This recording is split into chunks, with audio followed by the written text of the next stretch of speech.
allow the children. It's okay. It's okay. Off your mind. It's okay. Off your mind. Like me. Chai! Now wow, people wey suppose talk truth to power don't off mic. And if we talk, now 500,000 they go summer us, call them hate speech. But fear not, Maiyegun don't come. Him go torchlight every corner, nooks and cranny of all these bad people where they spoil our country.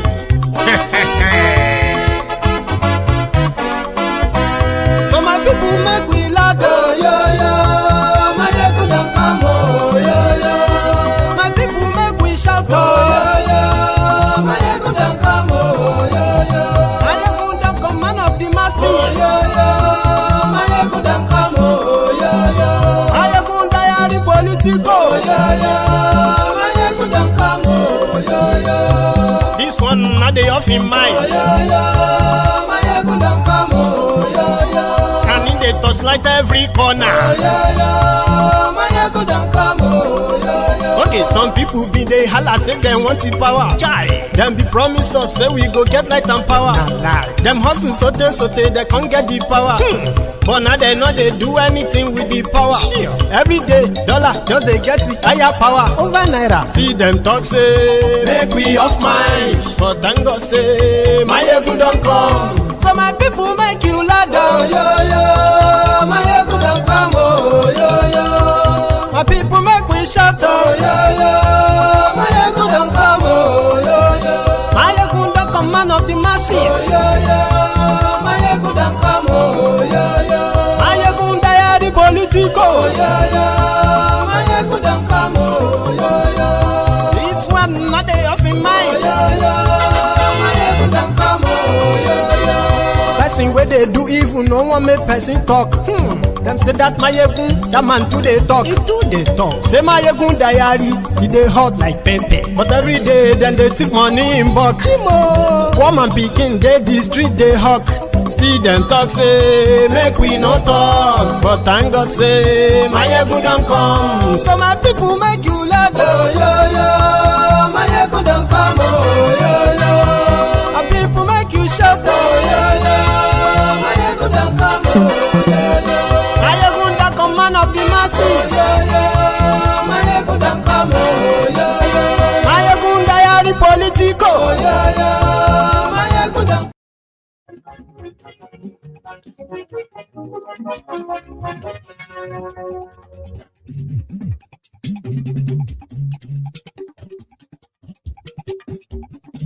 Maiyegun làwa mọ̀, làmọ̀ tó dòdòdò.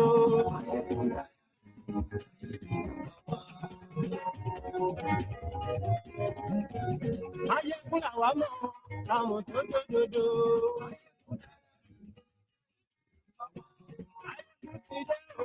Hello there. Good morning to you once again. Good afternoon to you and good evening to you from wherever you are joining me from. It is Maiyegun live.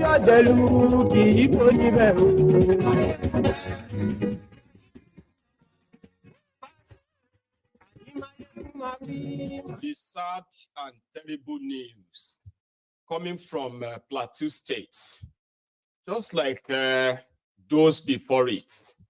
Tragic. The Fulani terrorists invaded a university campus in Plateau State, killed 18 students, injured many others, and there is no single terrorist either dead or captured as you are watching this video.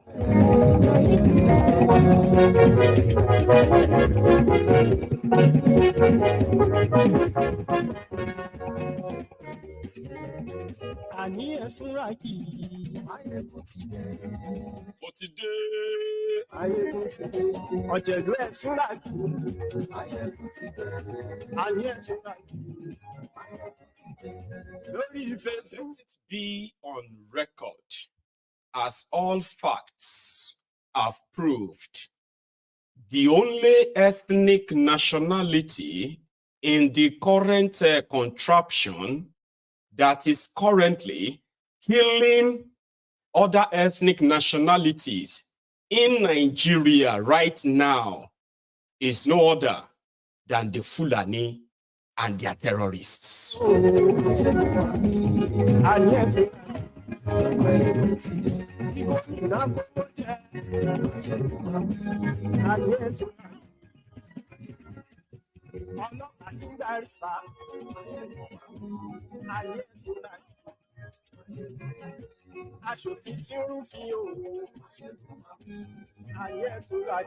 we do have coverage for other stuffs too, but we will talk more about this unprovoked aggression.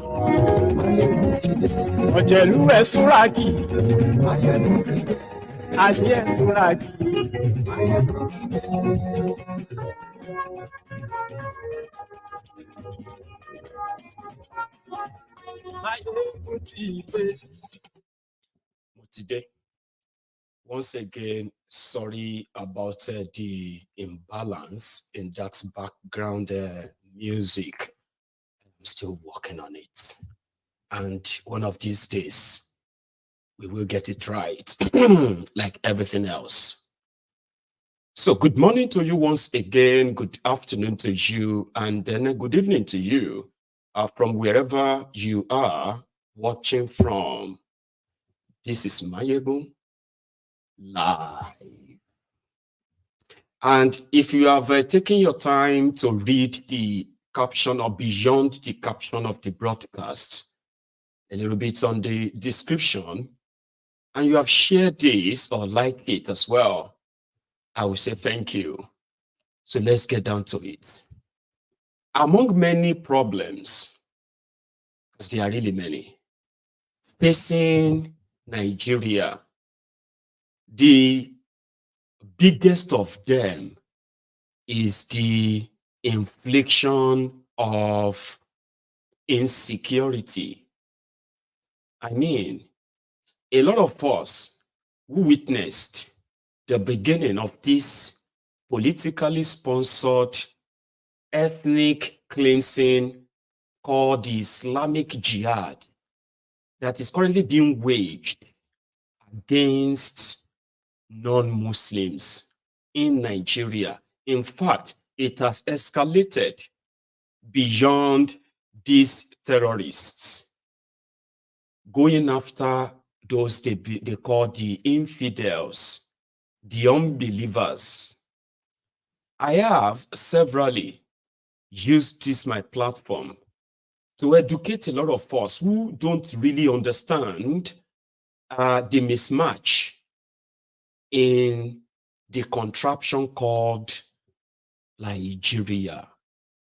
At a point, I did kind of tell you that if you look at this very critically, even though some might say it is a religious war, it is a tribal war, or that, or this, but from my own conviction, starting from all we have come to know, by the way, from my own primary conviction, which I am still pretty much convinced that Nigeria is facing the problem of clash of civilization.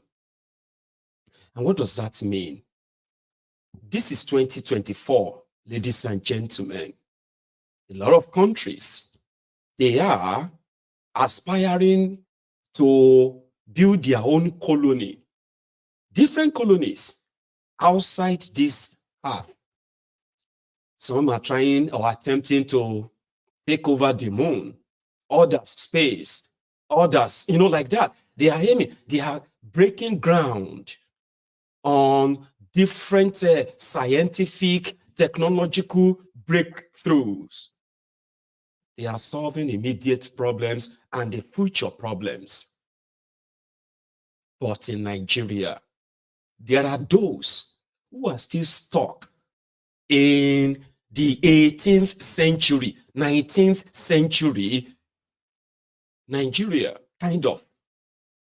I mean those who still believe that somehow a jihad that started in 1804, the jihad that came and visited today's northern Nigeria, the jihad that intended, with all intent and purposes, to wipe out the tradition, the culture, and whatever those people they met, the Hausa people, in what is today's northern Nigeria.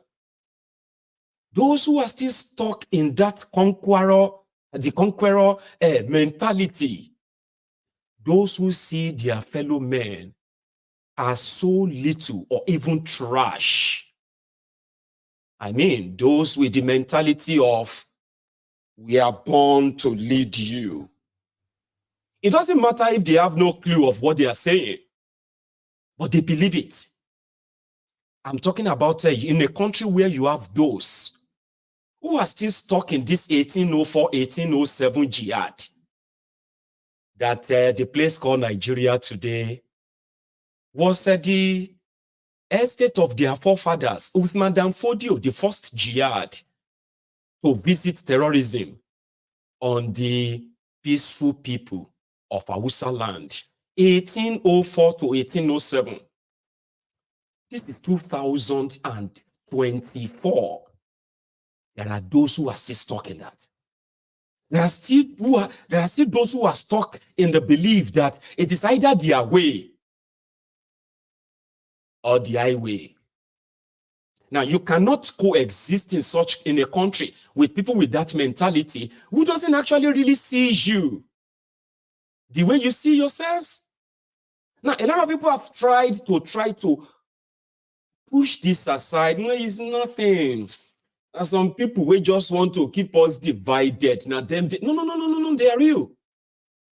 The primary problem is that, for those who know better, we're not supposed to be together. And that is why, like I said, why the rest of the world are trying to break through on so many fronts and lift their people out of poverty.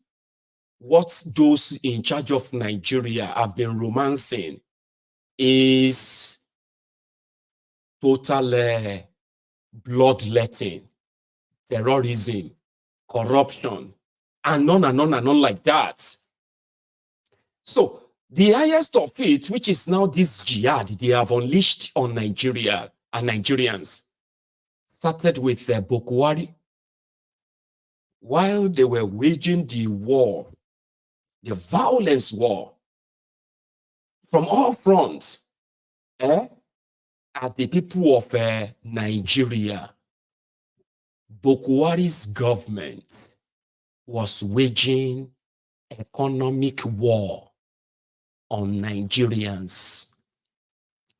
As the Boko Haram, Fulani terrorists, as they were destroying the mainstay of Nigeria economy, agriculture, by killing farmers and destroying their farms, Boko Haram's government was busy destroying the financial markets, the monetary economy. They were dipping Nigeria into perpetual indebtedness. They were busy mortgaging the lives of those who will survive the onslaught of their unleashed terrorists. And while Nigerians were battling these two wars, Boko Haram's APC, Egbekegbe, was giving them conditions for peace. Learn how to live with your murderers, those who have killed your family, and you cannot call them by their tribe or by their ethnic nationality. The word Fulani is sacred. Don't say it out of your mouth. It's got an immunity from the system that if you say it anyhow, you could be in trouble. This became more like historically, even under the colonialist, I bet you the rivalry, or should I say the planted divide and rule employed by those colonial thugs was that this tribe, that ethnic nationality, this religion, that one is coming for your religion. That ethnic nationality, they hate your own ethnic nationality, they are coming for you. This has been embedded in the system of a would-be contraption called Nigeria. The people of Nigeria, who are supposed to be the main priority of whoever is in power, to use all the resources within his disposal to keep Nigerians safe. They started giving Nigerians options. If you want to have peace, then give up your lands. Not that, how could terrorists gain foothold in northern Nigeria and then spread all over Nigeria, endangering the lives of the main people that these guys sworn to protect? How could you even come into the bargain? Why is there even a bargain in the first place? Because the sacred ethnic nationality, the Fulanis with their conqueror mentality, the Fulani oligarchy, they did not want the terrorists tamed. They wanted them tolerated. And suddenly, Nigeria, the giant of Africa, the liberator of the oppressed, the country that the rest of Africa look up to, once said their own leaders goes mad. Until mad people took over entire Nigeria.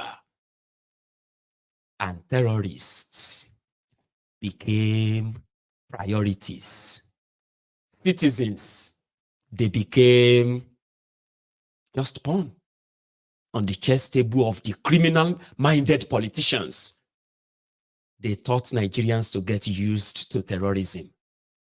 They thought they threatened their own media never to report the act of terrorism. Media houses were sanctioned for naming those behind the terrorism. And it's because it is the Fulanis. Fulani terrorists are now, are being protected to continue to kill Nigerians. And the only solution, even if they were ever caught by the overstretched, overused, divided, underpaid military, the system still allowed them to repent without having to face any judge or appear in any court. You can't even say, my village got attacked by the Fulani terrorists. You will be arrested for trying to create divisions in Nigeria. As if to say the Fulani terrorists and the Hausa and Kanuri other terrorists in the Boko Haram, they actually have the license to kill anybody until they are tired of killing. You can't call them out. How dare you call them out? These guys are not trying to break Nigeria. They are just killing people and kidnapping them. But look at those who are trying to break up Nigeria. Even though they didn't kill anybody, kidnap anybody, threaten or bully anybody. But don't you think they are more dangerous than these guys? Let's just tolerate them. Because their sponsors are those in government, of course. And I am not even saying by those you see that parading themselves as your governors. I am talking about those who are behind those ones that are parading themselves. The sponsor of terrorism. Lives have been lost. Baba, officially, 8 years of Bukuwari saw the recorded death of over 68,000 people killed by Fulani terrorists and the Boko Haram. You see, this is what they have told or made Nigerians to get used to. Okay? So instead of you to out them, speak out, condemn it, and go after these rogues, they would rather you pray. Let us just pray. The terrorists now have a seat on the table. And under Boko Haram, Nigeria economy entered canal. According to their data, over 13 million Nigerians were living in extreme poverty. By the time Boko Haram was done, farms destroyed, lives lost, more than, more than 10 million people displaced within Nigeria. And I am not actually making that up. It's unbelievable. Under this rogue, in 2014, they were campaigning that more than 1 million people were living in IDP camp. By the time they were done, over 11 million people have been displaced inside Nigeria, and the rest of the world is not alarmed. At some point, some Christian countries and some Christian groups online, they were kind of raising awareness on the level of killings of Christians in Nigeria, and they continue to make it more like it is, it is being exaggerated. Oh, the purpose is not because they were Christians. No, the reason is this. To these terrorists, to these Fulani terrorists that are continuing the jihad of their Uthman Danfodio, if you are not a Muslim, even if you are a Muslim, they will still have to kind of put your own Muslim to test, because you may not even be a real one to them. They will kill you. You are an infidel. You are nothing. You are worthless. You should never be, for any reason, in any leadership over them. That is the way they see us. And that is why, rather than go after the terrorists, 8 years of Boko Haram protected them. Lives, children, women, homes, farms. No. They got away with everything. You see, more than, on record under Boko Haram, more than 15,000 uniformed men and women were slaughtered by these criminals, terrorists. But the option before us was somebody who is a Fulani and they know where they possibly managed to conquer in their own history, and the places that they couldn't conquer except handed over to them to control by the British. They still feel like those existing in those places don't have any right to be there. And the people of the Middle Belt, for the first time in their history, for 8 years, Boko Haram decided to use the resources of Nigeria, to tie the hands of the Middle Beltans to their back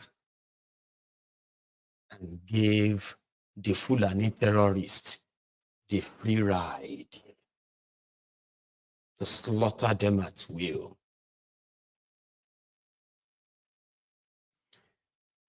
Then yesterday, when the news broke that, in fact, it wasn't when before the news broke, Tinubu, who has succeeded Boko Haram, told the Afenifere that they have defeated the terrorists and reduced insecurity. Like I told you, that is what they will do. That's what they will be. That's how they will behave. You see, it's going to get to a stage whereby the failure and the hardship that Nigerians are facing, the ones that is taking their lives every now and then, underreported. Tinubu and his gang will be giving themselves awards, no matter your situation, that whatever you are going through, you should be grateful to us. If it wasn't for us, your situation would have been worse than that, even though they are behind your situation, and no matter how worse it is, to the point that you will probably begin to doubt yourself.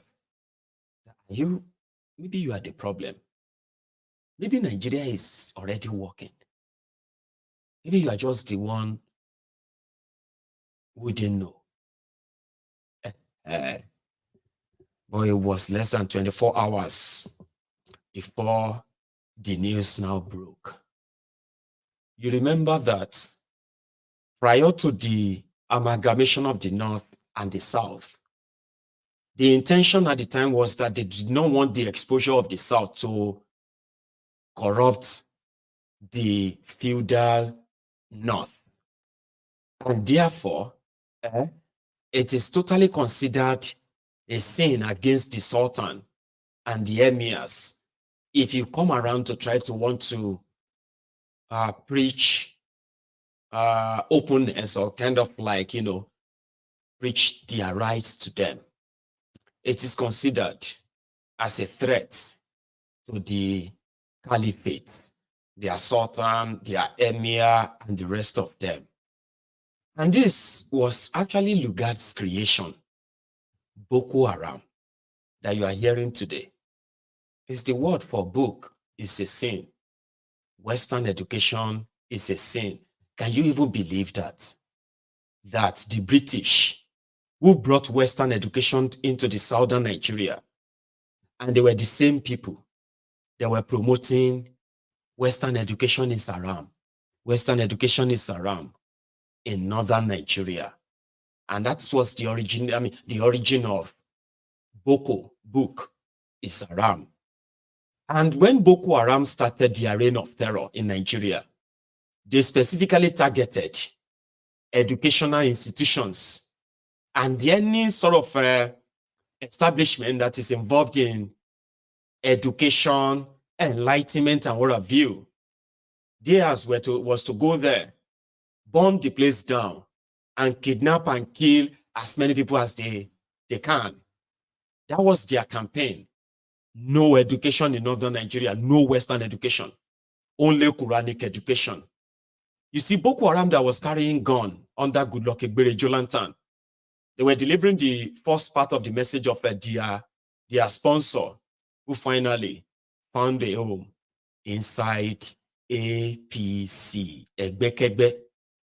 And just for a little bit of a flashback, when these strange bedfellows, when they were coming together to form this terrorist group called the Al-Qaeda People's Congress, APC, Egbekegbe as a political party in Nigeria, the jihadist group who have been trying to take over the government of Nigeria for 12 straight years, but failed. I am talking about a CPC. So they came on and they brought Bokwari. And you see, another kleptomaniac, drug dealer, who has been looking for a chance, an opportunity for him to be able to also benefit from the immunity from prosecution for all of his crimes, including drug dealing, drug smuggling, and money laundering.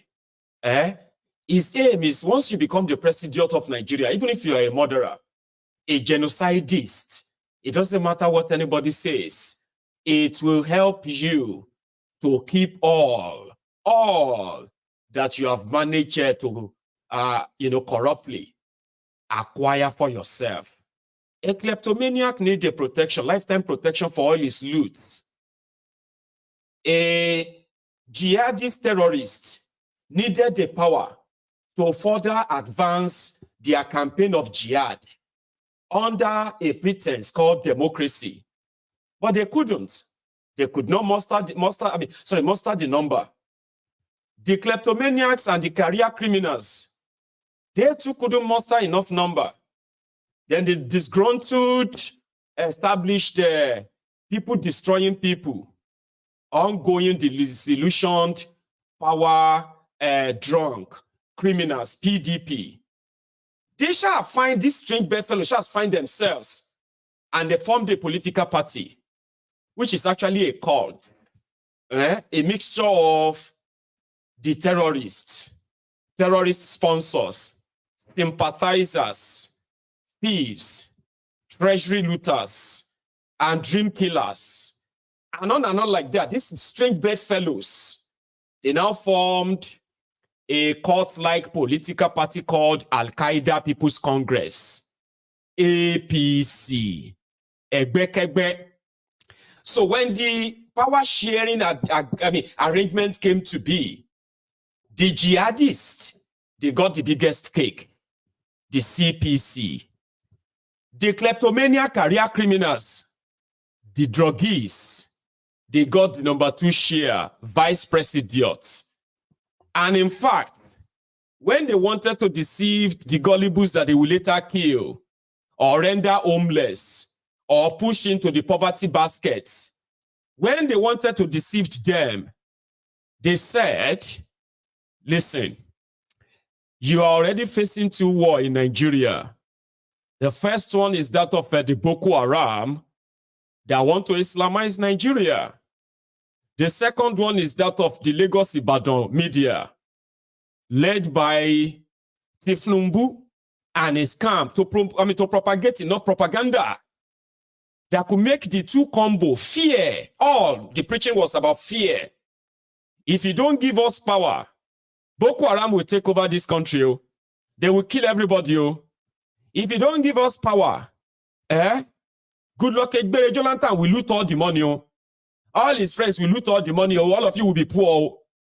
So the whole thing worked in their favor. And the gullible Nigerians, they started bleating like a man. Change, change, change, change. The terrorists got the power. And they told the people, they said, Boko Haram was going to fight terrorism physically. And Pastor Ruga was going to fight insecurity spiritually, at the physical, at the spiritual.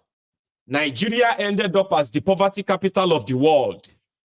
Nigerians, they became the 2nd most terrorized people in the world.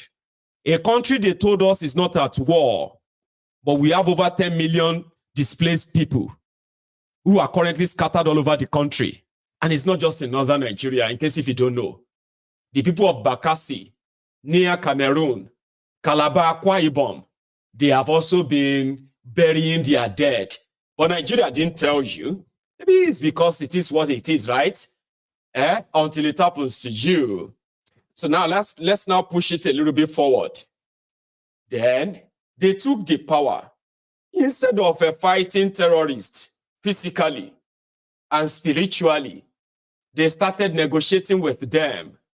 They started asking Nigerians to choose your life or your land. Where was this? Where is this coming from? This wasn't the deal. Well, it is the deal now. They started telling us about repentant terrorists. They were even celebrating their graduation. Baba, they were telling us that over 240,000 repentant terrorists have repented. We all know that there is no repentant terrorist. Any repentant terrorist is a dead terrorist. There is no living repentant terrorist, except in Nigeria. So, these terrorists have so much free hand that I wouldn't like to bore you with this, right? Then the terrorists sponsor their own 8 years lapsed. The drug dealers, money launderers, propagandists, career criminals, the ACN of APC. It is now their turn. Now, in their own turn, they don't have any intention of changing the business as usual. They just want to be part of the business. Period. The terrorists that surrendered and repented in Nigeria, I mean, come on. I don't think ISIS in Syria and Iraq, I don't think 250,000 of them that either repented or killed when the end of ISIL came. I don't think a lot of you would deny that that was very significant and it brought to the end the campaign of ISIL that we were bored with, bombarded with on social media, on our TV. If they are not beheading, they are stoning somebody to death or they are lashing somebody in the name of Sharia. But the day that the chunk of them came under the attack of the American missiles, that day, head-on, was the end of the significance of the ISIL. But they said they all relocated to Africa, Nigeria to be precise. And it is only in Nigeria that 240,000 repentant terrorists repented. Rather than for the terrorism to subsided, it escalated because it's all fluke. The campaign is a jihad. If Tinubu want to make his own money, no matter how much they can make, their intention is not to stop the jihad. Okay? Their intention is to profit from it. And one of these days, their own 8 years will end. If Nigeria still exists, it is none of their business. And that is why the same modus operandi, the same way things are being done, the same kidnapping style, the same increased attacking style. I am talking about the same way the security agents in Nigeria neglect the attacks on different communities when those attacks are taking place. It's the same thing that has been happening, or should I say, ongoing under Tinubu. Nothing concerns Tinubu about bringing peace to the eastern Nigeria or western Nigeria or northern Nigeria. No. They will rather profit from it. Nigeria will need more weapons, especially if the terrorists continue to kill people, invade their schools, kidnap students, kidnap children. So how do you think they would fund or increase your defense fund before this rogue came in?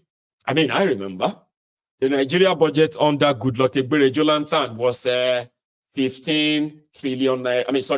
Before Goodluck Ebere Jonathan, the Nigerian budget was 7 trillion in 2008. And the defense budget for Nigeria in 2008 was somewhere around 600 billion naira. But you see, by the time Jonathan was done or about to round up, and the terrorism initiated by APC,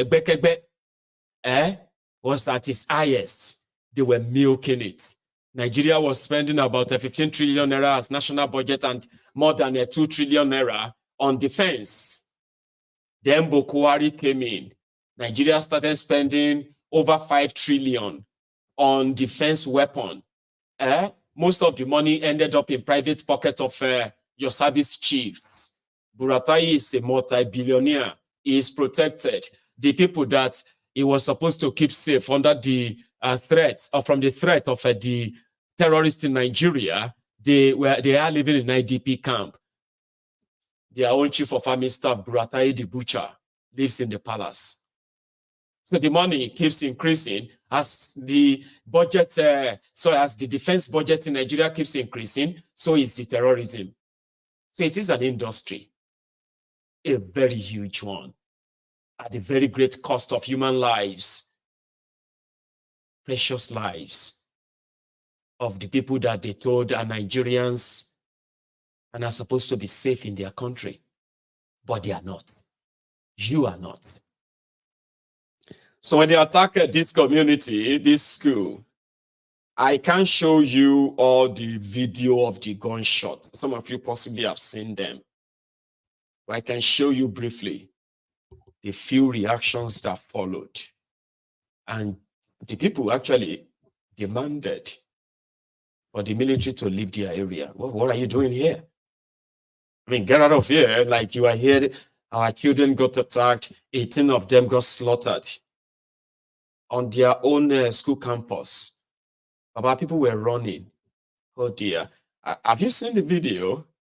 I really do wish I could show you.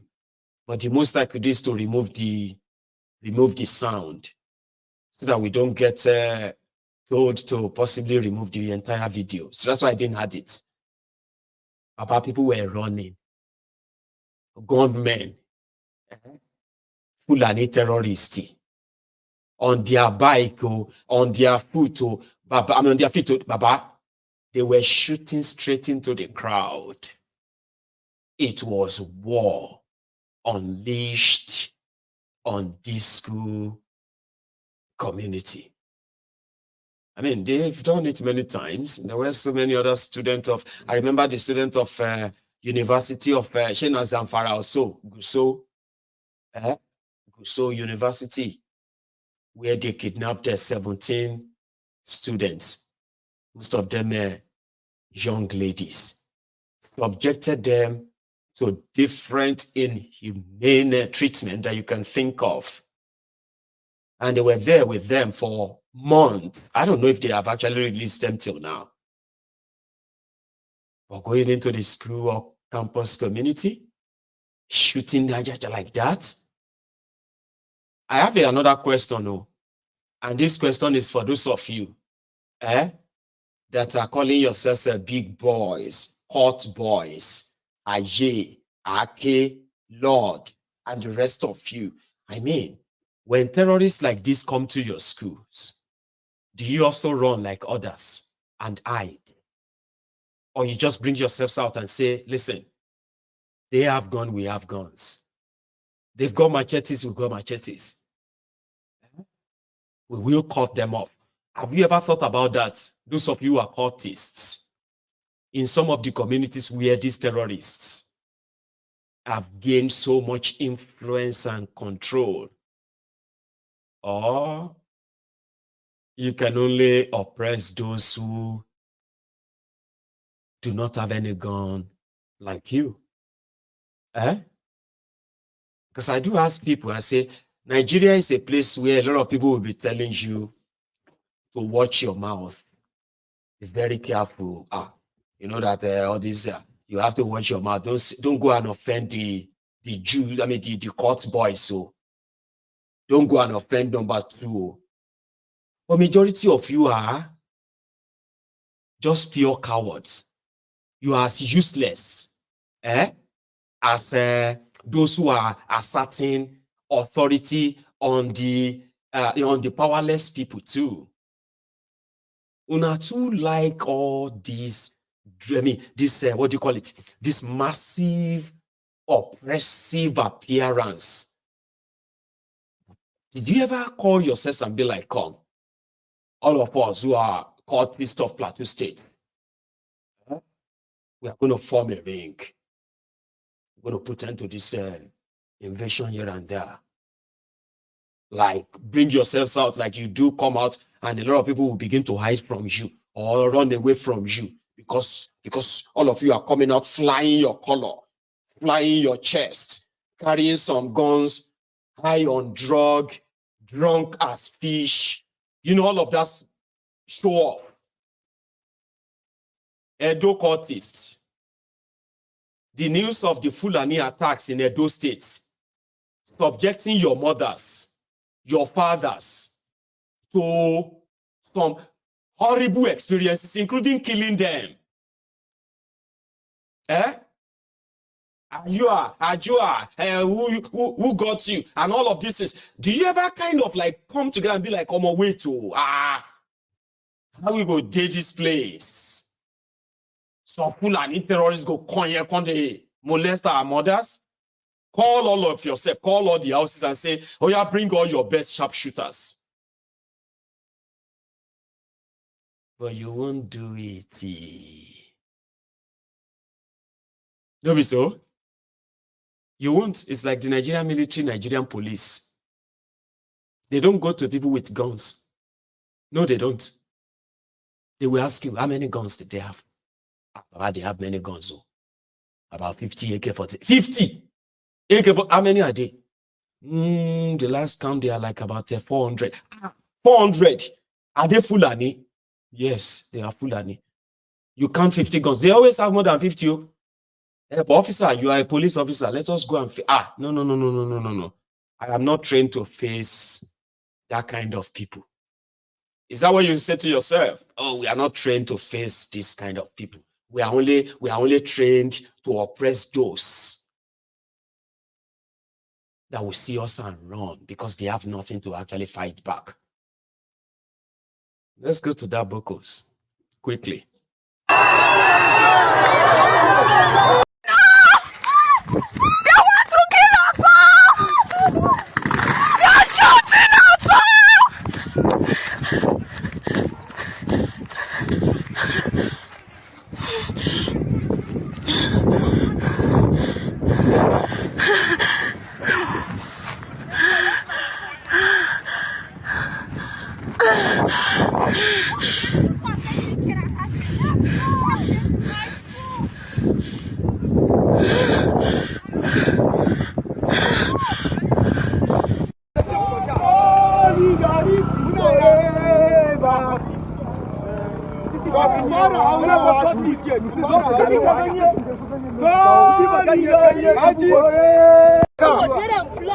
Mona blocker. Ba wani ambulance zamu kawo shi akai. Akai zamu kawo shi to mona just block road. Na ora bi go. Block road, nobody go pass. Soldier must go. We no go green. Soldier must go. We no go green. Soldier must go.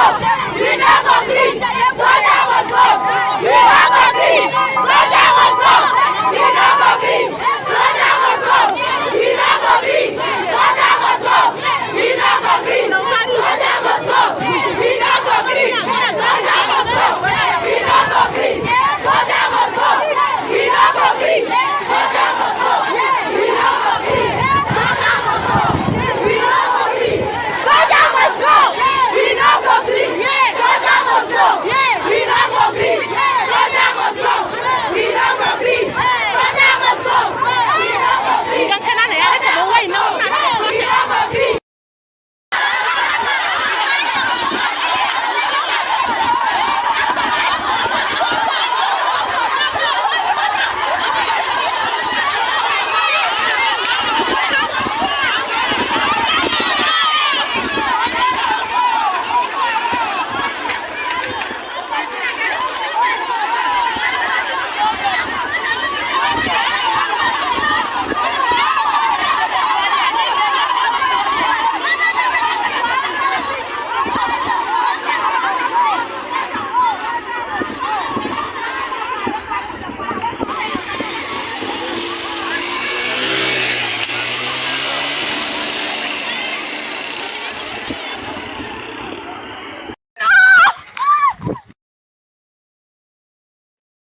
That's the most I could put together. Others were really bloody. Dead bodies were being carried in protest. Let's go use the bodies to block the road. We don't want soldiers here anymore. When all these attacks were taking place, all of them at different roadblocks they put around the area. Not a single one of them responded. And did you see them in that crowd as well, where they are being shush out of their community? What are you doing here? Like, why are you here? Exactly. What are you doing here? Until it happens next. Everybody's on their own. The attackers, who saw them? Who possibly caught them or have them cornered? Nobody is after them. Make all of them go cry your cry. Go protest your protest. We'll come back another day and do it again. And then they will tell you The government is working very well to ensure, and the government is doing everything. And now Nigerians are very happy because they can see the results. They can see the results, the improved security, the improved economy, the improved And then the next thing you see a lot of people either kidnapped or killed. And then they will change it. No, it's some people who are trying to embarrass him. It's all about them. It's all about their ego. It's never about the people. They never take responsibility. Nobody will. Nobody will. And that is why I will always remind you, from wherever you have a chance of seeing my video, as long as you are in that Nigeria, you are close to it done. You probably understand. Even though, yes, you are there, of course. You have survived yesterday. Those ones killed there now, they didn't survive it. They survived yesterday, today, they are gone. It is not the will of God. Don't let anybody say, once it happens, maybe it's the will of God. There is no will of God in all of this madness. It is a campaign of blood, a campaign of terror, and it is state-sponsored. Those who are sponsoring the terrorism in Nigeria, they are the same people making decisions for Nigeria. Because I believe that if you are by any chance giving protection to terror sponsors, terrorist financiers, you are already committing a crime against your country. But these guys don't see Nigeria as their country. That is where a lot of you needed to wake up.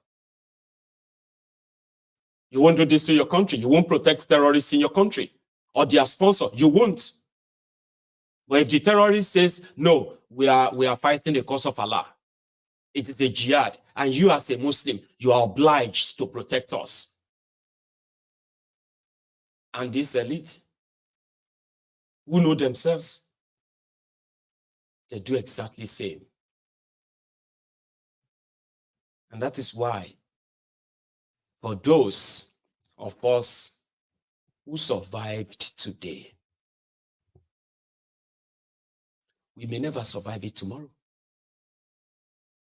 Because the fact that you survived yesterday makes you a potential victim today.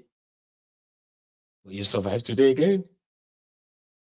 That automatically makes you a potential victim for tomorrow. It will come. And that's the moment you will understand, may Nigeria never happen to you. May it not even happen to those you love and those you don't even love. Because it comes at you so fast in a way that you may not even live to tell the story.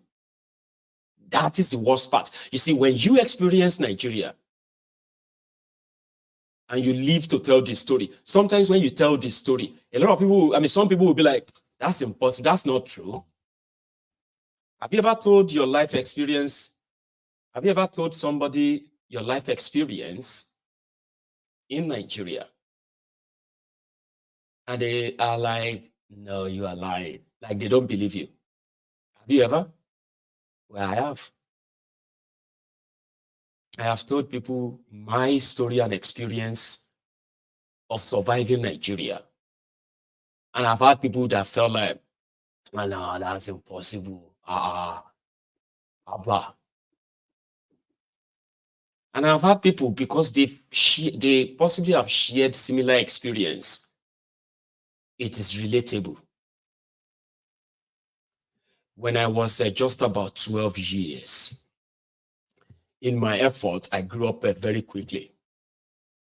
And in my efforts to try to help my mom, as a little boy, you see your mom do a lot. And something just make you feel like, if I can help, like any way I can help, just to ease things for her, right? And then the opportunity came. For those of you who grew up during the time of Labe or no, sorry, Nkombe, Kola Olawi. Those were our own horror childhood. Some of you probably grew up watching horror movies. I grew up hearing horror movies, horror stories. And I just had to create the scenario of the physical one in my head. I was just about 11 or 12. So kidnapping people, using them for money rituals, or attempting to use them for money rituals that never really worked. And then somebody, we always had those stories. They were so scary. And they had all this sound that would be like, dun, dun, dun, dun, like that. And my mom really loved me, right? You could tell she kind of like cares so much about me. But at that point, I felt like I was helping out, so I followed somebody who offered us a job. And the job was that we were going to dig Stokeway. We were little boys, me and my friend, Muiwa. We were to dig this Stokeway. And it was going to take us, we're going to dig Stokeway, and then we're also going to sand fill a foundation. Like, the foundation they lay before you start building, and they mount those blocks and all that.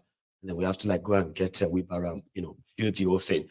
In a nutshell, we were sleeping inside uncompleted building. We were two little boys, very little boys, and we were taken away very far away from my mom.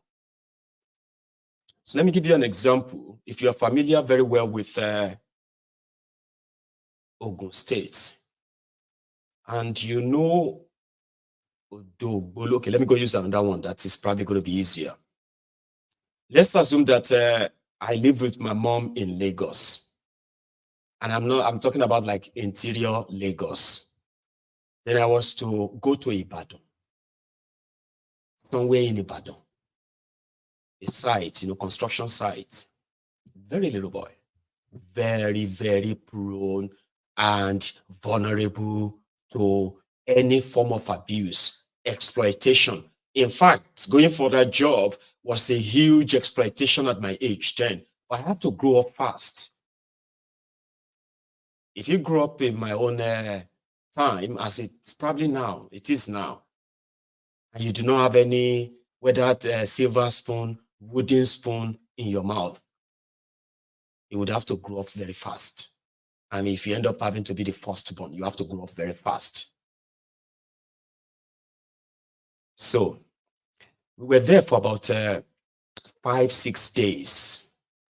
And I was expecting to make at least 150 naira for those 1 week. They were going to pay us 20 naira per day.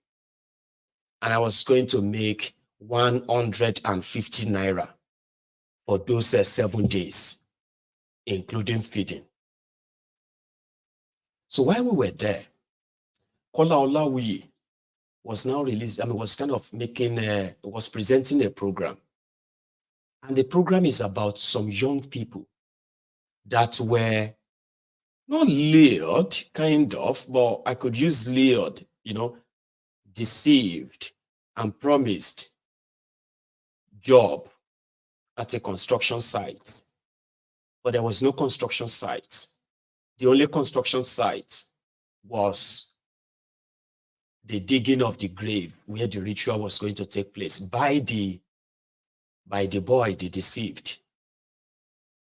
So instead of the boy walking on the site, it was his body that was exhumed from the grave, the shallow grave, the little boy, the young man dog. And I remember we were listening to this from the side, somewhere in the site, very late at night, like around 9 p.m. or so. And this sent a shiver. I was a little boy. She sent a shiver down I was like, if anything happens to me right now, what will happen to my mom? Like if somebody should take me now and just go and kill me for ritual. Although that was the last time I ever tried that. Okay? But that experience never left me to this day. And it has been like that for years, that a lot of us have been through so many risks that we could have been easily become a victim of what Nigeria represents. You see, now we are older, now we can begin to talk about things that can happen to us. May Nigeria not happen to me because I don't want to lose my job. May Nigeria not happen to me so I don't lose my savings. But there are so many ways Nigeria happened and continue to happen to the supposed people in Nigeria that should be protected by the system. And the system doesn't give a damn. We live every day so that we can be the victim of what Nigeria represents someday. And that is scary. It doesn't discriminate. It doesn't discriminate. We will be victim of a failed system that continues to see you as a mean to an end. You are supposed to be the end in itself.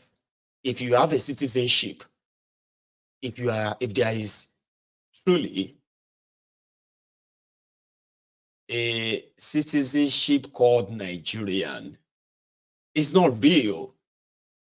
I keep telling you, it's not real. And you can be that victim anywhere, anytime, anyhow, and every day that you survive it, you are just kind of making yourself ready for the next day. And that you are not living in Nigeria doesn't spare you, by the way. I will keep reminding you. There are so many things that can happen to you without even touching you. There are so many of us here.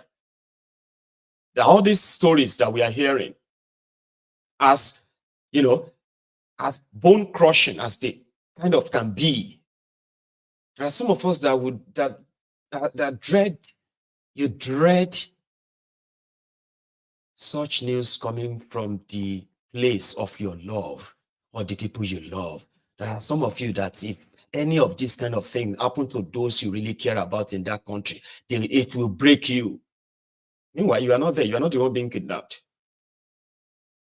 I have had people who have become so heartbroken, angry, simply because those their loved ones could still be alive today.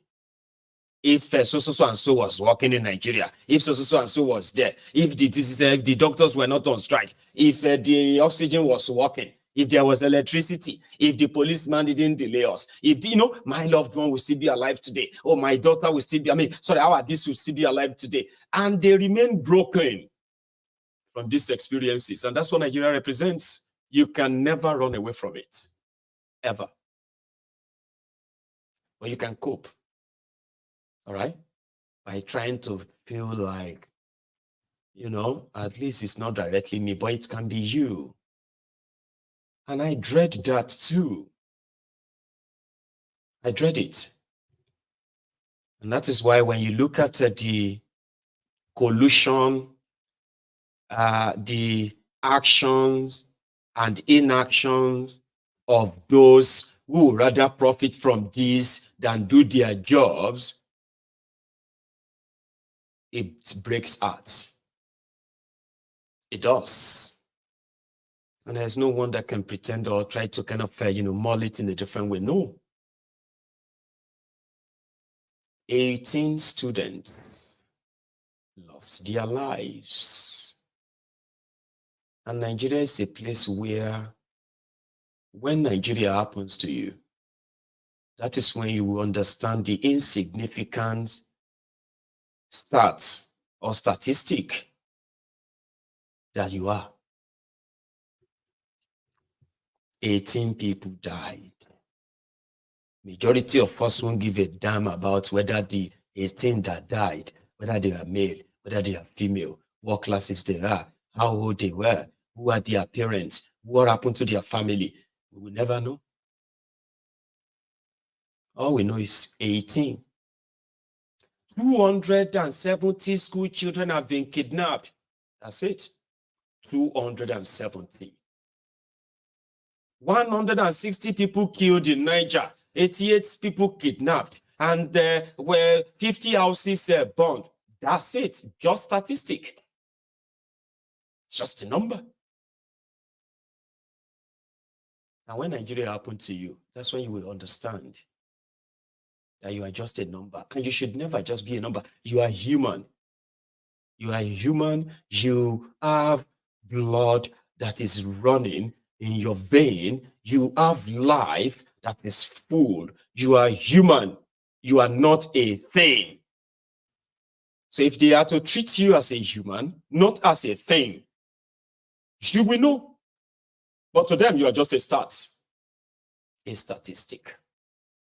And that is why they can easily dismiss it and say, now today people, they die. Is this the first time that people are dying? I mean, don't let us make this whole thing too much like and say, is it today that people are dying? Because nobody really understand or care to understand each death and what it means. In this part of the world, every death matters. And by the time they begin to analyze each death, oh my God, you will do everything to make sure that that never happen again, ever. But in Nigeria, it is just a number, it's just stats. 66 people, it is better. At a point, they were even doing competition. I remember Femi Oponu-Adeshina and Garbage Shehu, the presidency and vice presidency under Boko Haram. They were doing competition. Only 14,000 people have been killed. Under Jonathan, it was 26,000. Hey, human beings. Now that they have killed 66,000 people under Boko Haram, and the whole thing is not just under Boko Haram, it's also under Abba. They have kidnapped 200 and so so they have kidnapped 180 Chibok. What's that one again? Dapchi school children, though. Is it not 200? It is something they kidnapped in Chibok. So Boko Haram is still better. They only kidnapped 140. Really? It became a competition. And at the end, 140, 100 and this, 200 and that. This, they are actually talking about human beings. Their own supposed citizens. So don't wait to be a victim. Speak out, call out, join us, and demand, let us break up this it all and save lives. Save ourselves from kleptomaniacs and lunatics like this that is now living in hiding. Who has seen Yahaya Bello lately? They said they have put his name, they have given the customs, immigration, and all of these border posts, blah, blah, blah, blah, blah. Yahaya Bello's name. If they see him, then grab him. But this was him.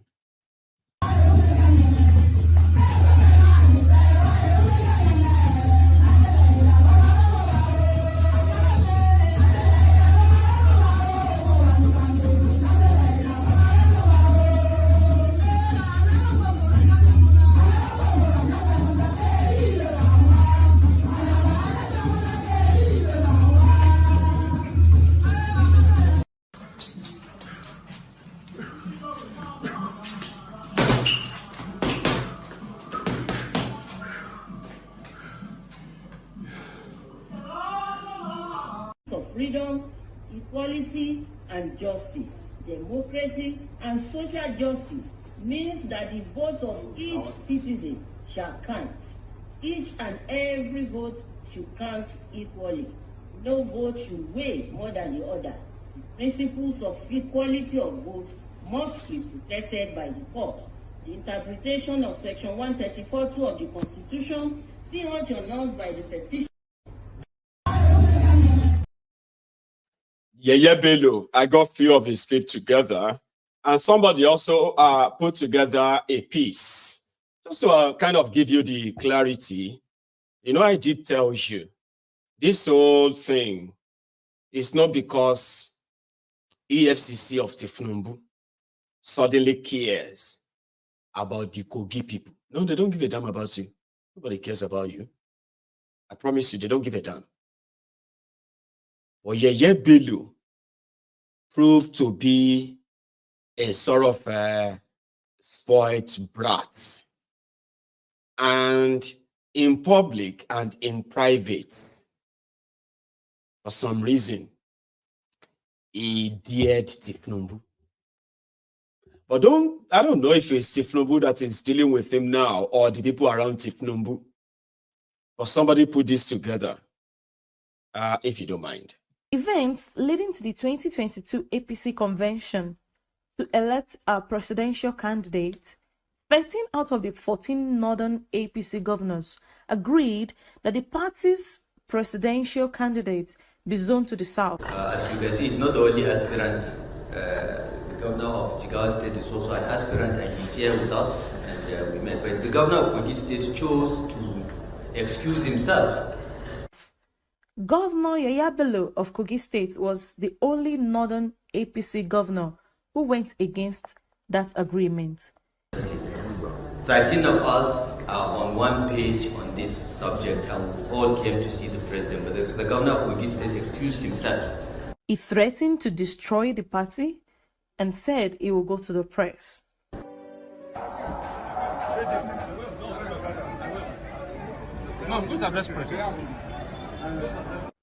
And to carry out that threat, he said this. Contesting my body form, I was cleared to participate in the election, and no reason for me to be excluded from the ballot. If they do so, then that is a recipe for a bigger trouble for the party. However, I don't think it's a decision of the party. It is a decision of few elites who may decide to use their whatever position to suppress the so-called minority. But I want to prove that in this country, I am not in the minority. The convention, where a two-term commissioner, a two-term governor, a minister, and a former speaker of the House of Representatives withdrew for President Bola Ahmed Tinubu. Today I want to thank the progressive governors of northern Nigeria, my dear colleagues, having been a governor for 8 years, for their decision to ensure peace, stability, and unity of the country, that in 2023, the presidency of this country should go to the southern region of Nigeria. That as I withdraw now, vote for Asiwaju Ahmed Tinubu. I hereby withdraw for Asiwaju Bola Ahmed Tinubu. A failed governor who only won election through the bullets and not the ballot, and despite all the efforts of the northern progressive governors to support a southern candidate, Yahaya Bello said, "We didn't come this far to chicken out. We are here to win." Governor Yahaya Bello said severally that Bola Ahmed Tinubu was too old and weak to be the president, and he mocked the then presidential candidate, Bola Ahmed Tinubu. The 93 delegates from Akwa Ibom, the hundreds of delegates across Nigeria, the 1,200 delegates that were ready to put me in office, I urge you, I plead with you to unite our party, let equity reign, and bring in this man to take over from our current president, and we will support him. I will be there supporting him. I urge you, vote for Ahmed Bola Tinubu as your next president. Thank you, and God bless Nigeria. Today, Governor Yahaya Bello, in his desperate bid to impose his cousin as his successor, is using the name of the president to suppress the indigene of Kogi State with the threat of federal might. President Bola Ahmed Tinubu is only known for mentoring and building successful leaders at all levels and not failures. Thank you.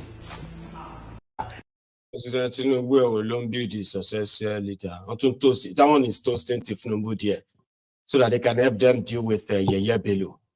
But we don't need that. Do you know we do that one for everybody? Do you know Yahaya Bello máa ṣẹ̀wọ̀n lẹ́yìn ìjọba? I know Yahaya Bello máa ṣẹ̀wọ̀n lẹ́yìn ìjọba. Do you know? GYB máa ṣẹ̀wọ̀n lẹ́yìn ìjọba. We know. GYB máa ṣẹ̀wọ̀n lẹ́yìn ìjọba. Ìwọ Yahaya. You Yahaya. Kí ló tún kù tí ó sọ? Kí ló tún kù tí ó sọ? Ẹ̀mí tí mo bẹ́ lórí tó ń ṣẹ̀nu wúyẹ́. Kí ló tún kù tí ó sọ? Do you know? Yahaya Bello máa ṣẹ̀wọ̀n lẹ́yìn ìjọba. I know. Yahaya Bello máa ṣẹ̀wọ̀n lẹ́yìn ìjọba. Do you know? GYB máa ṣẹ̀wọ̀n lẹ́yìn ìjọba. We know. GYB máa ṣẹ̀wọ̀n lẹ́yìn ìjọba. Ìwọ Yahaya. Canary Dino. Anyway, that is just by the way. So the other part is this one is just like a flash, all right? Just kind of don't make it look always like, you know, they are not doing anything. The Nigerian army came back from what they call the theater of war, where they engaged the terrorists in the northeast of Nigeria. So on their way back, they were given this rousing welcome. And I want to believe on that part, that part of Nigeria, they had a good experience with the military. I just want to believe after watching this.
That sounded very so loud.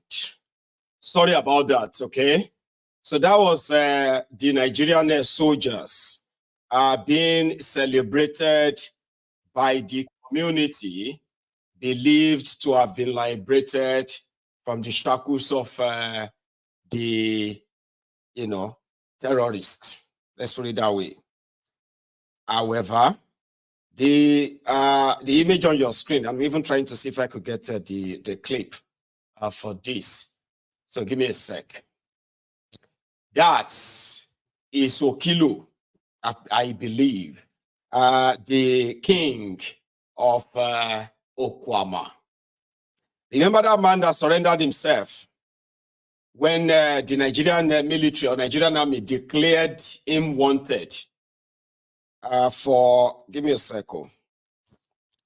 I want to see if I can get the clip up.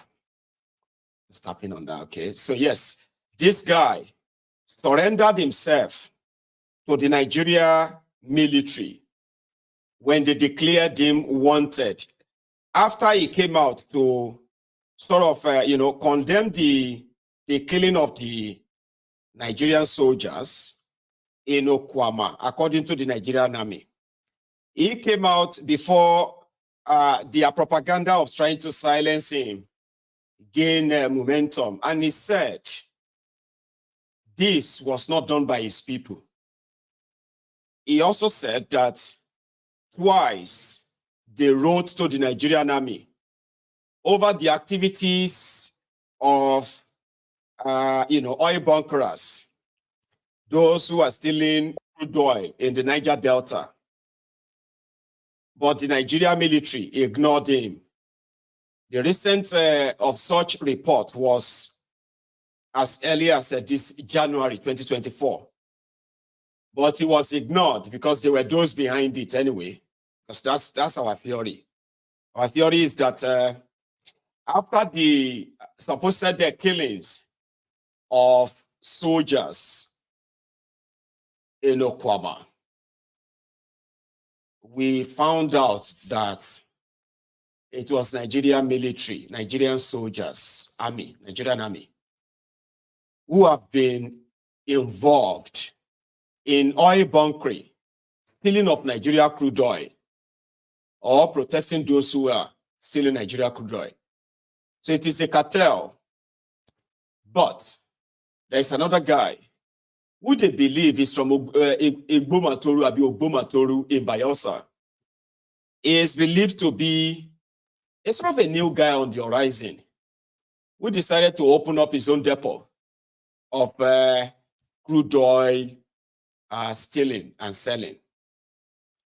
The real cabal or cartel that is running the oil bunkering in Niger Delta is believed to be led by Tompolo, government Tompolo, the same guy that that was given the contracts for the guiding of Nigeria pipeline and Nigeria waterways. So they said this new guy was going to probably spoil the business for them, and there was no place for him. So Tompolo called the Nigerian military to come and help him clear them. Initially, Tompolo can't really take his own Tantita or Tantiata security to go after this guy. Because to the rest of Nigeria, Tompolo is a security contractor, Tantiata contractor. For the rest of the militants in Niger Delta, Tompolo is a militant. Tompolo cannot use Nigeria cover to be stealing and moving crude oil, but they can't. Which kind of advantage be that? Tompolo will be guiding the pipeline, collecting 4 billion naira every month. That 4 billion naira is more than what the entire Ekiti is collecting every month from Abuja. The entire Ekiti monthly allocation from Abuja, reach 4 billion. But that's what Tompolo is collecting. The rest of all the militants in Niger Delta, they believe that Tompolo is robbing them. So Tompolo can't really face them. It could be militant versus militant. No be Tantiata versus anything. Militant versus militant in it. So Tompolo therefore used his influence by informing the Nigerian army to come and help him cleanse the entire place. And they have been doing it from what we heard. It didn't start from Okuama. It has been going on. Like, you see that Captain Musa, the Captain Issa, the one that they killed and cut off his head. He has been doing it. It didn't start at Okuama. They have been clearing this guy's sort of known depot along that water. until they got to that of Okuama. When they got to Okuama and their own neighbor have been involved in land tussle for a while, Yoruba and Ijo. So, these were the cover stories they were giving to us, that it was because of land dispute between them, Okoloba versus Okuama. At the end of the day, we realized, we found out that it was actually the battle for crude oil smuggling in Niger Delta. So those guys didn't deal with those soldiers as Nigerian army. They dealt with them as mercenaries of Tompolo. And that is the story the Nigerian army want to cover up. And they raised the dust. And they screamed and puff and howl like the wolf. The big bad wolf. Telling us that Okuama people have called for war. Okuama people killed their soldiers. Okuama people, and they went there and they burned down the entire community in a sort of a cover-up advantage. From the record, the Nigerian soldiers that got killed, 17 of them, working on the order of Tompolo, they did not go to that Okuama as a Nigerian army. Even though they were wearing Nigerian army uniform, they went there as Tompolo's army. According to the eyewitness, they didn't go with the Nigerian army's speedboats or gunboats. They went with a Tantiata Tompolo's gunboat. Immediately they appear on the front, open fire on them. They killed them like normal criminals that they are. And then they took them off and cut off their ears and buried them and did the horrible things they did to them. How do you think they will cover all of that up? Normally if an investigation is launched, majority of your service chiefs should be in chains right now, under the 6 feet of solitary confinement inside the Kirikiri prison, under the dungeon. That's where they should be. Bunch of criminals who are wearing, what do you call that thing again? Starched, soaked uniforms. Bunch of criminals. To cover up, they started issuing different media appearances. And they blamed the innocent, the powerless, ordinary civilians of the Okuama. They declared them wanted while they continued to cover up everything they could cover. They denied people access to Okuama. And today, they released the king that they arrested, the one they declared wanted, this guy. I think I've found the video. Let me show you.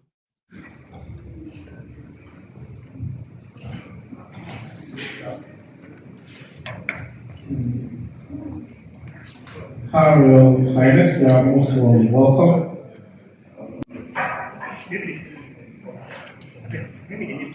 Just go to the side so we can take pictures then.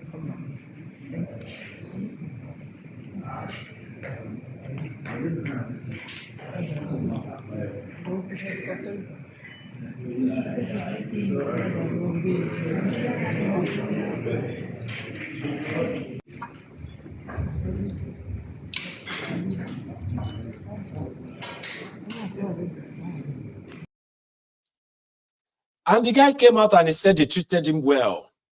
They did not torture him. They did not bully or threaten him. He said the Nigerian army, they were very professional. They just kept him somewhere. A king go.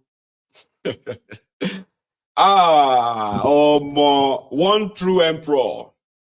One true emperor said something, and that's not the first time he is saying it.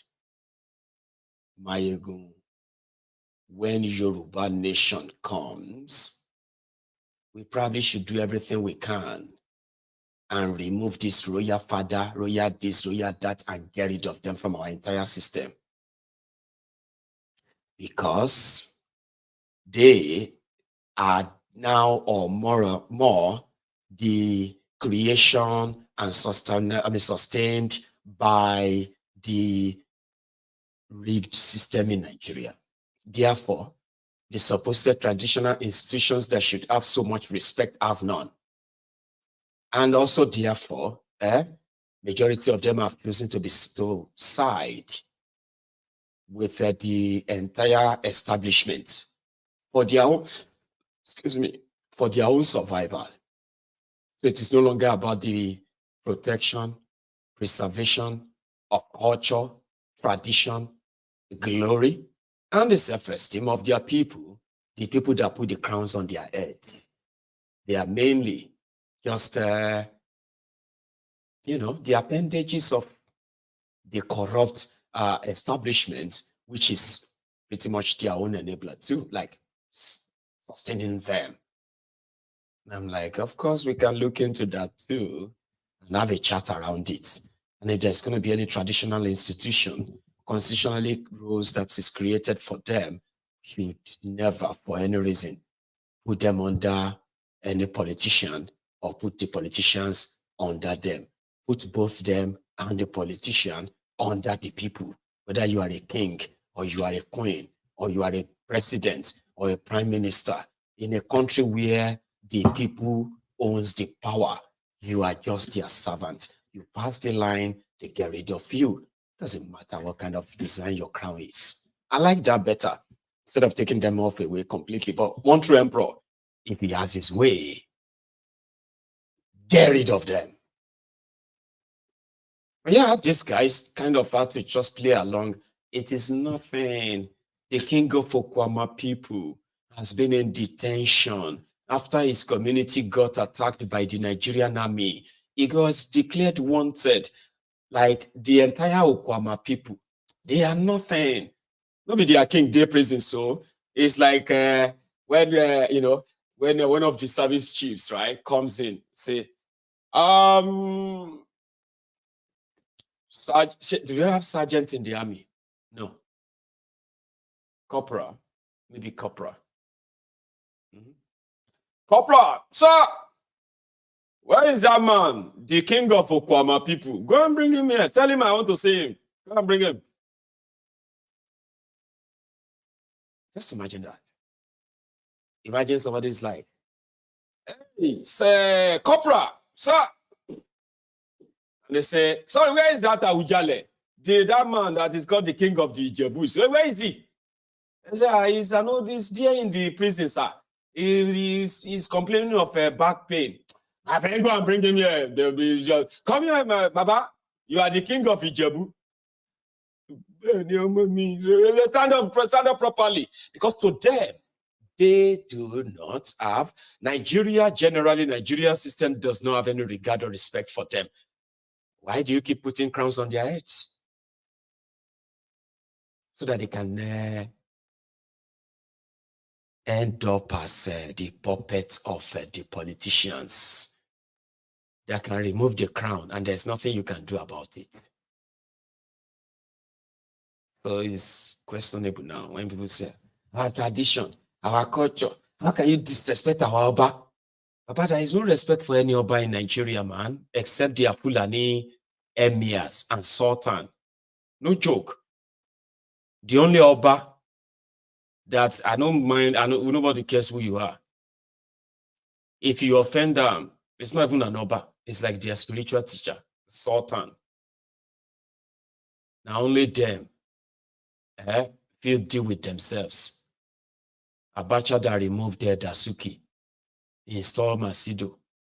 It was the only one who could do that. If a Yoruba man tried that, now war. But the same set of them can remove anybody from any part of Nigeria. There's nothing. They don't even need to announce it themselves. They just tell the people in charge, oh yeah, remove him. Because they've made the law that make all of these crown-wearing guy men dressing as, dressing up like, but they are absolutely nothing before their laws in Nigeria. Nothing. You arrested a king. You burned down his kingdom. Then you released him because you found out that he's been very cooperative. So there's nothing against him anymore. So yeah, You can now go, Mr. King. And everybody he was very happy to be freed. Isn't that what the British colonialists were doing too? Once your king misbehaved, they burn down the entire community, burn down the kingdom, and capture your king. And they would ask him and force him to vacate and hand over the reign and control over his land to them. Or they will kill him or exile him. Isn't that the same pattern there right now?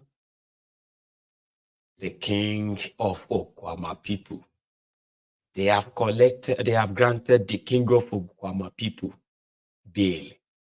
Now Okuama now, one day will be up on the chat. They go grab him. Allah for you. They go grab him. Military go declare him wanted. Or near of Ife. They go declare him wanted. Now here we go there. And you will be like, they did it to Okuama. Yes, it is the turn of Ife. Like that can never happen. Kilumashi. What you go do? Maiyegun, I know if you try. Forget, Maiyegun, forget. Oh, you see, there are this some confidence that some of us, I don't know where it is coming from. Okay, I don't know. But all of us have that kind of unproven, untested overconfidence.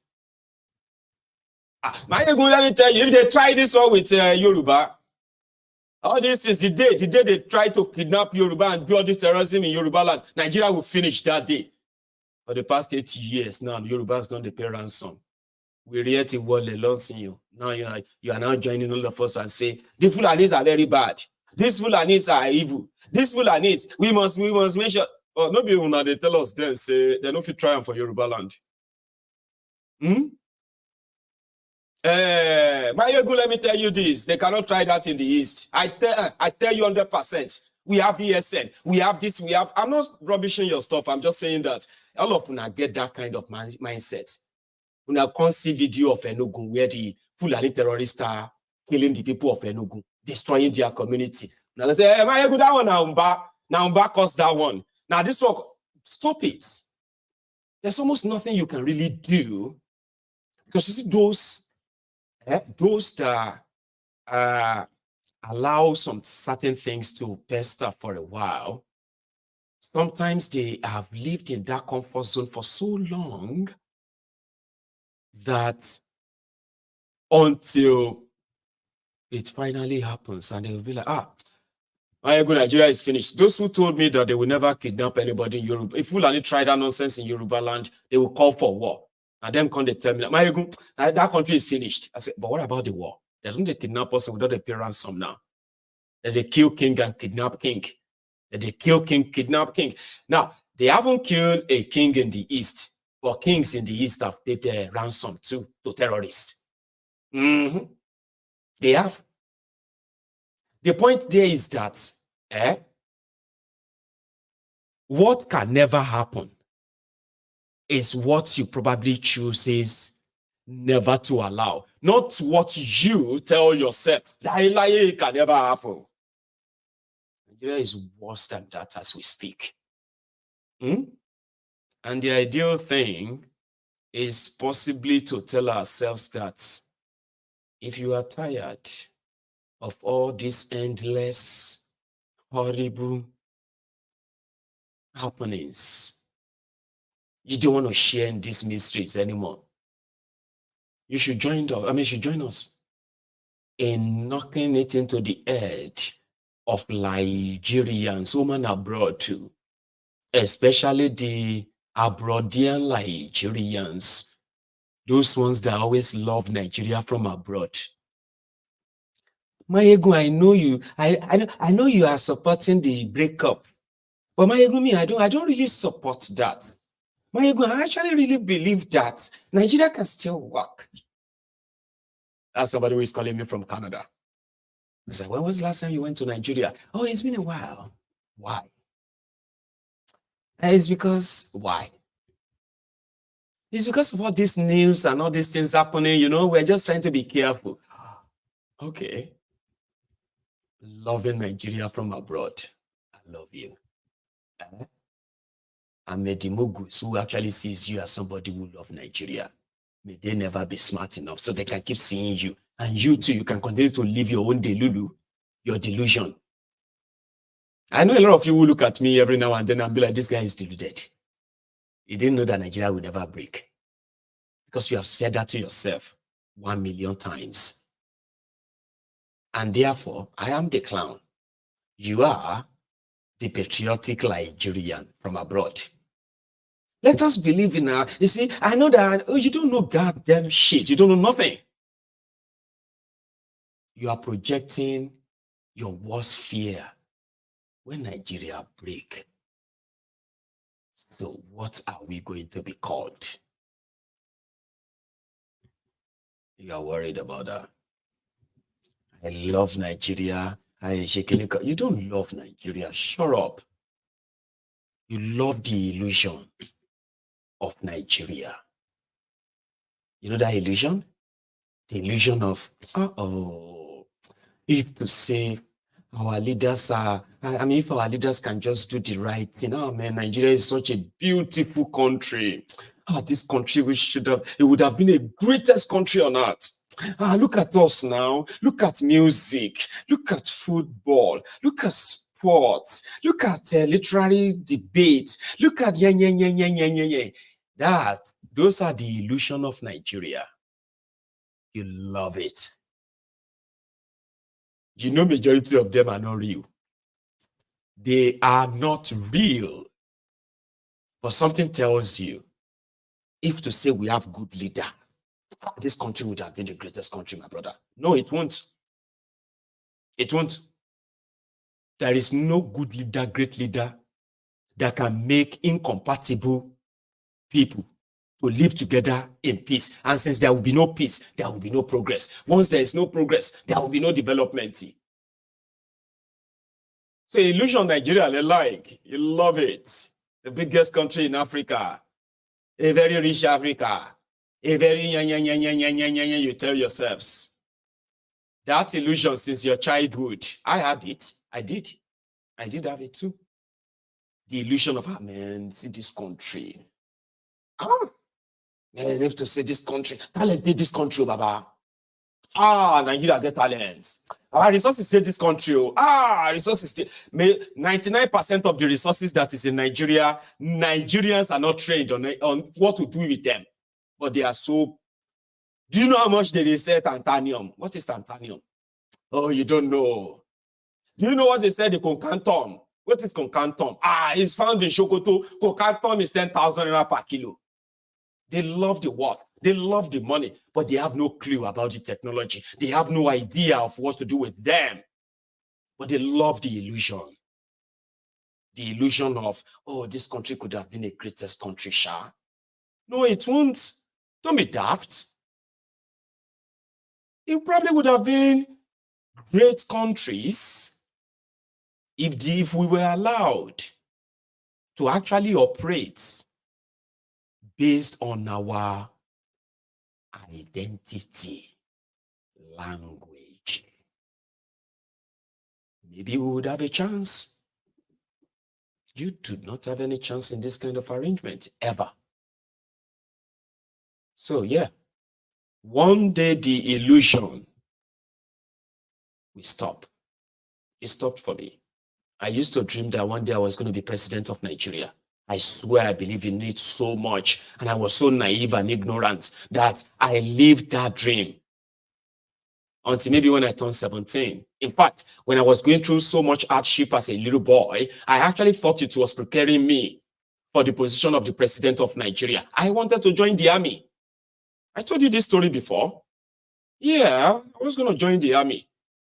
The person that was going to be my motivator then, my motivator then was General Ladipo Dia. It was from my hometown. I told you this story, right? I was a little boy. If he could be vice president, then I could be president. All I had to do is to get some training, know how to shoot gun, join the army, and plan a coup. I swear, as a little boy, I had it in my head. I was going to plan a coup someday. And I was going to join the army. I was dreaming it, I was planning it, and I was writing things down. Yes, I was. How to plan coup. I was reading a lot then. I was reading about the military. I was reading so many things. Any news that has to do with military then, because we're under the military rule, right? I will read. I was a little boy. I was planning to plan a coup and become president of Nigeria. Yes, and become a great man. Until the great man from my hometown was seen in chains on TV.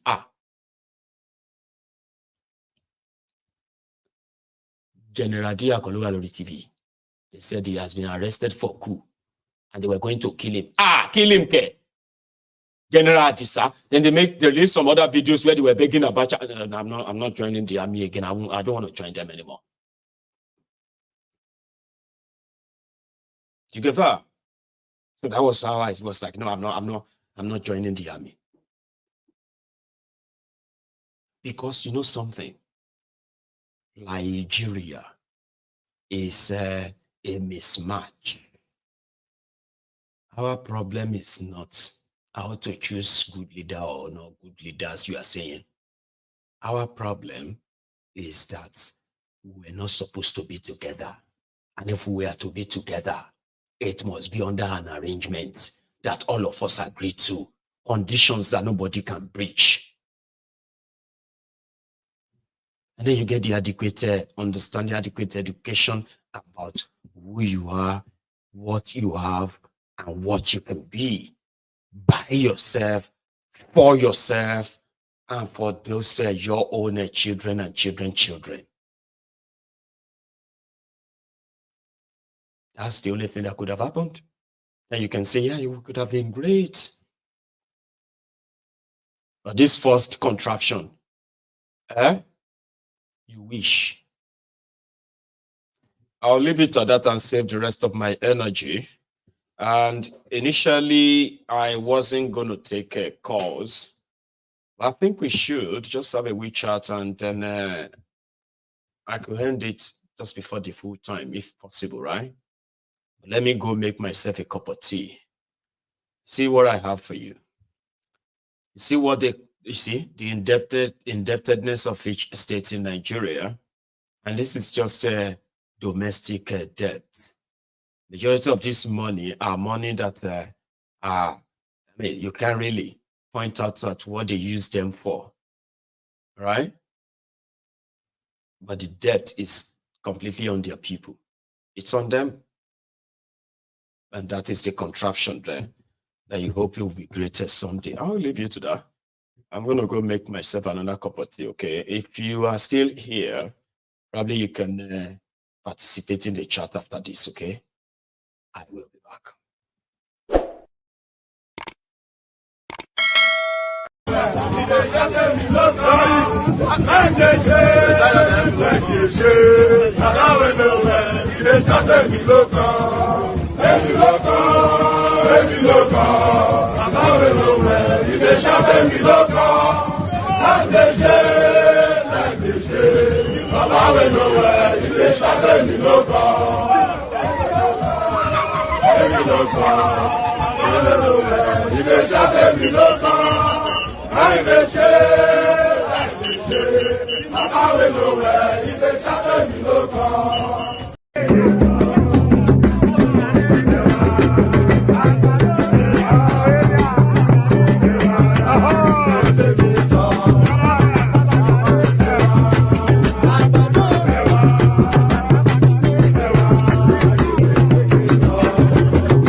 dòdòdò. Maiyegun diary na ibi number one. Maiyegun ti dé o ọ̀rẹ́ ara ìlú. Maiyegun diary na ibi number one. Lórí Facebook lórí YouTube. Maiyegun diary na ibi number one. Gbogbo bó ṣe ń lọ ni Maiyegun já wa sí. Maiyegun diary na ibi number one. Àṣírí ọ̀jẹ̀lú kì í bò níbẹ̀ o. Maiyegun diary na ibi number one. Bó bá ṣe eré àní Maiyegun máa wí. Maiyegun diary na ibi number one. Ó sì tún ṣe eré wàá gbọ́ níbẹ̀ o. Maiyegun diary na ibi number one. Maiyegun diary politico. Maiyegun diary na ibi number one. Godfatherism kò sí lọ́rọ̀ Maiyegun. Maiyegun diary na ibi number one. Ẹ farabalẹ̀ sẹ́ o kẹgọ́rọ̀ lẹ́nu o. Maiyegun diary na ibi number one. Àní Maiyegun làwa mọ̀ tó dòdòdò. Maiyegun diary na ibi number one.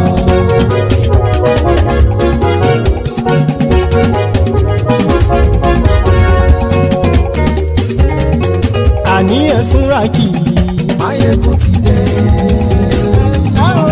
Maiyegun ti dé. Ọ̀jẹ̀lú ẹ̀sùn ràkì. Maiyegun ti dé. Àní ẹ̀sùn ràkì. Maiyegun ti dé. Lórí Facebook. Maiyegun ti dé. Àní ẹ̀sùn ràkì. Maiyegun ti dé. Lórí YouTube. Maiyegun ti dé. Àní ẹ̀sùn ràkì. Maiyegun ti dé. Bọ́ bàbá gbé wúrẹ́. Maiyegun máa wí. Àní ẹ̀sùn ràkì. Maiyegun ti dé. Ijó ìgbádìyẹ. Maiyegun máa wí. Àní ẹ̀sùn ràkì. Maiyegun ti dé. Bí pẹ̀sìdó bá rúfin o. Maiyegun máa wí. Àní ẹ̀sùn ràkì. Maiyegun ti dé. Bí gómìnà kówó jẹ. Maiyegun máa wí. Àní ẹ̀sùn ràkì. Maiyegun ti dé. Ọlọ́pàá tí ń darí bá. Maiyegun máa wí. Àní ẹ̀sùn ràkì. Maiyegun ti dé. Aṣòfin tí ń rúfin o.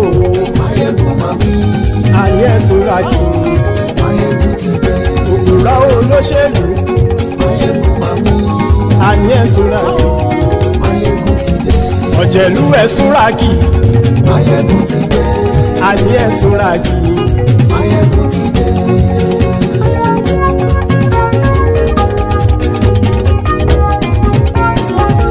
Maiyegun ti dé.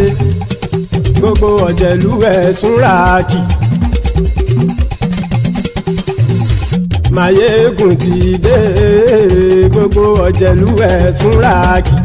Ṣùgbọ́n ní bá ti ṣe èyí tó yẹ kí wọ́n ṣe, ọmọ bá dèrò ní fi wọ́n níran o. Maiyegun ti dé.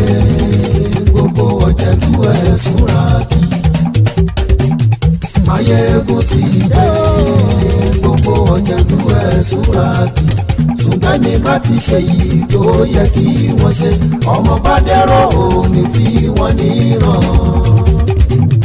Wọ́n fowó bẹ́ẹ̀ o. Maiyegun ó sọ pé wọ́n ò fẹ́ bẹ̀. Wọ́n fowó bẹ́ẹ̀. Maiyegun ó sọ pé wọ́n ò fẹ́ bẹ̀. Oníkanṣá ti ṣe èyí tó yẹ kí wọ́n ṣe fáwọn ará ìlú tó gbé wọn débẹ̀ o. Maiyegun ti dé. Gbogbo ọ̀jẹ̀lú ẹ̀sùn ràkì. Maiyegun ti dé. Gbogbo ọ̀jẹ̀lú ẹ̀sùn ràkì. Ṣùgbọ́n ní bá ti ṣe yìí tó yẹ kí wọ́n ṣe, ọmọ bá dẹ́rọ̀ ò ní fi wọ́n níran. Ha! Kì máa yí ṣe eré, ọ̀rọ̀ yìí kì í ṣe ẹ̀fẹ̀. Kì máa yí ṣe eré, ọ̀rọ̀ yìí kì í ṣe ẹ̀fẹ̀. Ẹni bá ti lè lẹ́bọ̀ lẹ́rù o, ọmọ bá dèrò kàṣà ìtú wọn síta. Maiyegun ti dé. Gbogbo ọ̀jẹ̀lú ẹ̀sùn ràkì. Maiyegun ti dé. Gbogbo ọ̀jẹ̀lú ẹ̀sùn ràkì. Ṣùgbọ́n ní bá ti ṣe yìí tó yẹ kí wọ́n ṣe, ọmọ bá dẹ́rọ̀ ò ní fi wọ́n níran. Tẹnitẹni ọmọ Maiyegun ọ̀rẹ́ ara ìlú mọ̀mọ́ ni mo fọlọ́run ṣọ́ ẹ̀ bá kìlẹ́bù lóòótọ́ olódodo ìlú ọ̀tá ìlú mọ̀mọ́ ni ìwọ ṣá máa ń ṣọ́ra kò sì mọ́ bẹ̀rù bọ́tà ń lè rí bóníṣègùn lé káwọn mọ̀mọ́ fi ṣera wọn ni ó ti dẹrùn tí wọn ò gbọ́dọ̀ sè mọ́bẹ̀. èèpo ọ̀gọ̀lọ́mọ bá dérò tàjẹ́ ò gbọ́dọ̀ jẹ́ ó ti dọba lórí àbínú ẹni kò sì mọ́ bùyà àìsíwọ́lu ní ẹnìkẹ́ ìgbódì ẹyin lábàrá o ó kó ẹni tó bá dán o àkàmù Maiyegun ti dé gbogbo ọ̀jẹ̀lú ẹ̀ túnra kì Maiyegun ti dé gbogbo ọ̀jẹ̀lú ẹ̀ túnra kì o ẹni bá ti ṣe yìí tó yẹ kí wọ́n ṣe ọmọ bá dèrò òní fi wọ́n níran o. Maiyegun ti dé gbogbo ọ̀jẹ̀lú ẹ̀ túnra kì Maiyegun ti dé gbogbo ọ̀jẹ̀lú ẹ̀ túnra kì ṣùgbọ́n ní bá ti ṣe yìí tó yẹ kí wọ́n ṣe ọmọ bá dẹ́rọ̀ òní fi wọ́n níran.